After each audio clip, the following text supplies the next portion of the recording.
ত্রয়োদশ জাতীয় সংসদ নির্বাচনকে সামনে রেখে মাঠ গোছাচ্ছে বিএনপি।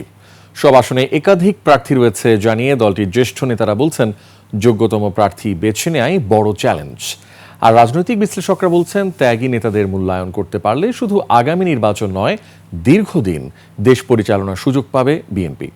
সোহেল সামির রিপোর্ট।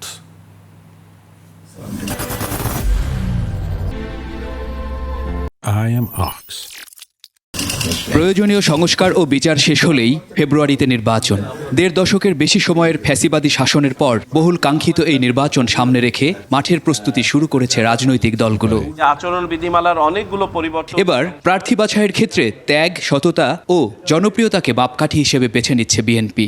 তৃণমূল পর্যায়েও আমাদের প্রার্থী আছে, সুতরাং এটা নিয়ে আমরা খুব একটা চিন্তিত না। আমরা চিন্তিত হলো যে এই 16 বছরে আন্দোলন সংগ্রাম করে যারা এত ত্যাগ স্বীকার করেছে, তাদের মধ্যে থেকে ভাগ করে কাকে দেওয়া হবে, এটা আমাদের জন্য কঠিন কাজ হবে। 91 সালে খালেদা জিয়াকে ক্ষমতায় আনছে জনগণ। তখন একটা নির্বাচন মোকাবেলা করার সামর্থ্যের কিছুটা আমাদের ঘাটতি ছিল। আজকে তো ঘাটতি নাই, বরং তো বাড়তি আছে। এটা একটা চিন্তা আছে। আমি যাকে যে এলাকায় দিলে স্বাচ্ছন্দ্যে আমার প্রার্থী জয়লাভ করে আসবে, আমি তাকে তো চয়েস করব। অপেক্ষাকৃত তরুণ ও অভিজ্ঞদের মিশেলে তৈরি ব্যালেন্সড টিম নিয়ে ভোটযুদ্ধ জয়ের আশা তাদের।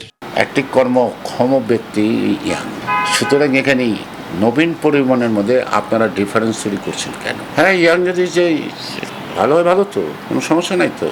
আর টুমোরো আজকের ইয়াং যদি আগামী দিনের প্রবীণ। এবারে নির্বাচনে আমাদের মতো বৃদ্ধ এবং যুবক এটার সংমিশ্রণ হবে। রাজনীতি বিশ্লেষকরা বলছেন, অনুপ্রবেশ রোধ ও ত্যাগীদের যথাযথ মূল্যায়নের উপরই নির্ভর করছে বিএনপির ভবিষ্যৎ। গত 15-16 বছরে দলের জন্য যারা নিবেদিত প্রাণ ছিলেন, ত্যাগ স্বীকার করেছেন, নানানভাবে নির্যাতন সহ্য করেছেন। রাজনৈতিক দল তো মানুষ সমর্থন করেন বা পার্টি প্র্যাকটিস করেন সাম সর্ট অফ রিওয়ার্ডের জন্যে, এবং সবচেয়ে বড় রিওয়ার্ডটা থাকে নির্বাচনে প্রার্থিতা। বিএনপি নির্বাচনমুখী দল, অনেকের মধ্যে থেকে তাই সেরাদের বাছাই করে ভোটের মাঠে ভালো করার প্রত্যয়। যোগ্যতার মানদণ্ড তো একটা আছে, সেটা আমাদের নেতাকর্মীরাও জানে। সুতরাং ওটা তো অবশ্যই কে পপুলার বেশি, কে ওগুলো দেখতে হবে আমাদের। দেখে আমরা নিশ্চয়ই আমাদের নমিনেশন দেব। আন্দোলনে যারা সফল হয় তারাই নির্বাচনে জয়লাভ করে। সোহেল সামি, 21 টেলিভিশন, ঢাকা।